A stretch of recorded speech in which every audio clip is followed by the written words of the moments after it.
அனைவருக்கும் வணக்கம். இப்பொழுது நம்ம அடுத்த ஒரு தலைப்பாக பார்க்க போகிறோம். இது ஒரு முக்கியமான ஒரு தலைப்பு. அதாவது சைவ சமயத்தில் மந்திரங்களின் விரிவும் அதனுடைய விளக்கமும் இந்த எண்களோடு எப்படி வருது அப்படிங்கிற ஒரு தலைப்பில் நம்ம பார்க்க போகிறோம். அதில் ஃபஸ்ட்டாக பார்க்க போகிறது ஐங்கோண கணக்கு. இந்த ஐங்கோண கணக்கு உங்களுக்கு பிக்சரில் போடுறேன்.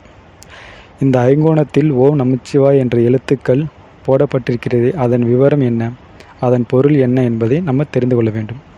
2 சீடர்கள் கோயில் சென்று வழிபட்டனர். அங்கே கோயில் சுவர்களில் ஒரு மகான் நிஷ்டையில் இருப்பதாக ஒரு சித்திரம் வரையப்பட்டுள்ளது.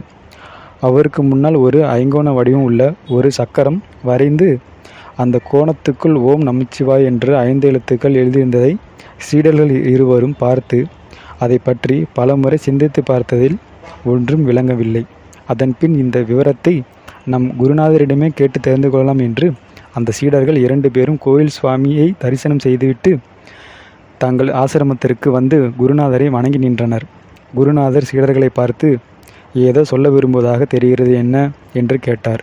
அப்போது அந்த சீடர்கள் தாங்கள் கோயிலுக்கு சென்றபோது பார்த்தனவற்றை சொன்னார்கள்.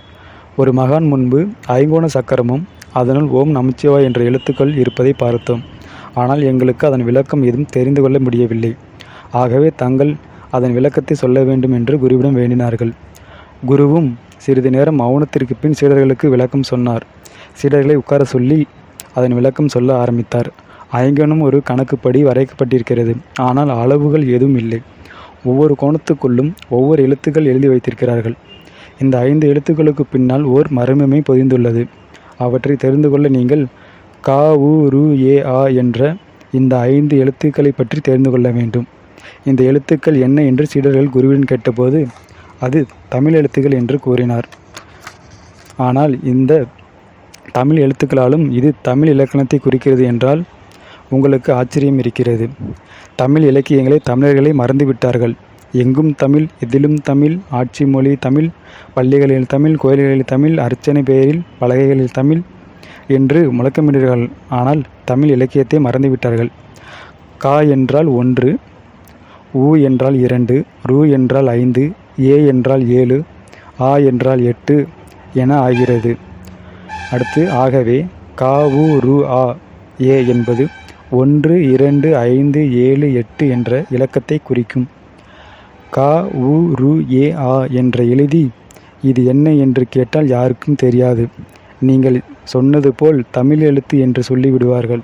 2 வகையான உருவத்தின் தோற்றங்களை தன்னுள் கொண்டிருக்கும் ஓர் உருவத்தின் தோற்றமே இது என்று சற்றென யோசிக்காது பதில் சொல்லிவிடுவார்கள். நன்கு யோசித்து பார்த்தால் அதில் ஒரு மர்மம் இருக்கிறது உங்களுக்கு புரிய வரும். எதற்கான சரியான விளக்கம் கொடுக்கவில்லையில் அவற்றை மர்மம் என்று சொல்லிவிடுவது ஒரு வழக்கமாகிவிட்டது.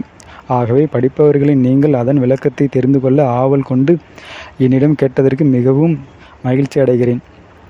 நெடுங்காலமாக இருந்து வரும் என்பதற்கு ஒன்றை நம்பிவிடாதே. ஏராளமான மக்கள் போற்றி புகழப்பட்டு வருகிறது என்பதற்காக ஒன்றை நம்பிவிடாதே. பண்டைய கால ரிஷிகள் பெரியவர்கள் கூறியது என்பதற்காகவே ஒன்றை நம்பிவிடாதே.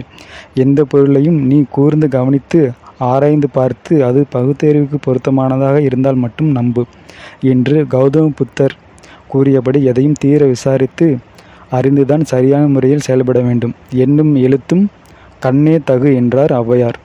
எண்ணென்ப ஏன எழுத்தென்ப இவ்விரண்டும் கண்ணென்ப வாழும் உயிருக்கு என்கிறார் வள்ளுவர் பெருந்தகையார். ஆகவே எண்ணும் எழுத்தும் கண்ணையே உபானமாக காட்டியிருக்கிறார்கள். நமக்கு கண் 2 தான் என்றாலும் நாம் பார்க்கும் பொருள் எல்லாமே ஒன்றாகத்தான் தெரிகிறது. 2ஆக தெரியவில்லையே ஏன் என்று கேள்வி கேட்டாலும் அதற்கும் விடை தெரியாது. ஒரு கண்ணை மூடிக்கொண்டு ஒரு பொருளை பார்த்தாலும் அது ஒன்றாகத்தான் தெரியும். ஆனால் பார்ப்பதற்கு ஒரு கண்ணே போதும் என்று யாரும் நினைப்பதில்லை. அதே போலத்தான் நமச்சிவாய் என்று பஞ்சாட்சர மந்திரம் கூட்டாக 5 எழுத்துக்களை மட்டும் கொண்டது இல்லை. எண் என்ற மற்றொரு கூட்டு சேர்க்கையும் அது கொண்டுள்ளது. நவீன காலத்தில் எத்தனையோ கோட்டைகளையும் மட மாடிகளையும் கட்டுகிறார்கள். எனவே பஞ்சாட்சர கோட்டை கட்டலாம். அது எப்படி என்பதை பார்ப்போம். ஆகாய பூதத்தையும் பிருத்திவி பூதத்தையும் ஒன்றாக சேர்த்து அப்பு பூதத்தால் ஜலம் தெளித்து வாயு பூதத்தால் நெருப்பையும் காற்றையும் சேர்த்து முன் சொன்ன 2 மண்ணையும் நன்றாக பிசைந்து வெகு அழகாக உலகத்தார்கள் புகழும்படி உயிரானது நிலைப்பதற்கு கூடுமான எண்சான் அளவோடு கூடிய ஒரு வீட்டை கட்டி கொண்டேன். அவ்வீட்டினுள் நேர்த்தியாக பாருங்கள்.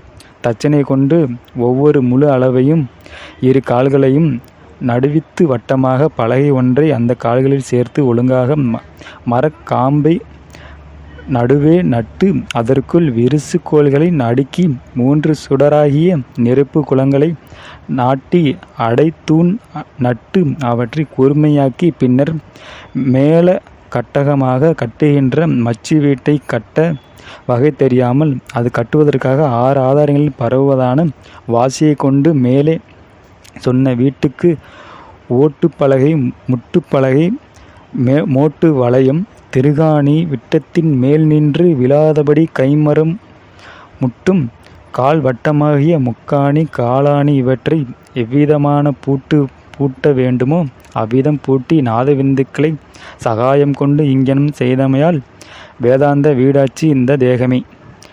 4 சிறிய மரங்கள் ஓர் அளவை வெட்டி சேர்த்து காலணிகளை கொண்டு மேலையர் பூட்டி அந்த சரீரமானது நன்றாக பந்தபடி 2 பொதிகை மாட்டின் மகா வினோதகமாக 4 கொடிகள் திருப்பி நடுமூலம் என்னும் கம்பமாகிய ஒரு சூட்சும கால் நாட்டி சுகத்துக்குள் கடந்ததாகவும் நடுமையத்தில் மேருவாகிய சிகரத்தை சேர்த்து 2 வச்சிர பலகையாக்கி சூழலை கொடுத்து நரகம் மகரம் என்னும் சுவாதிஷ்டான மணிப்பூரக எழுத்துக்களை சேர்த்து அதற்கு நடுவே நாற்கோண வீட்டை கட்டி சிகார விகார யகாரம் என்னும் 3 கொண்டு சித்திர சாவடியை விஸ்தாரமாகவும் நகாரம் என்பதற்குள் ஐயும் என்ற அச்சரமும் அவ்வென்னும் எழுத்து அகண்ட சராசர மூர்த்தி உகரத்திலே உயர்ந்த கிளி என்னும் உவ்வெழுத்துனில்லே சவ்வானது கபாடமாய் வாய்ச்செய்கின்ற பெரிய 5 பூதங்களும் 5 அறிவாகிய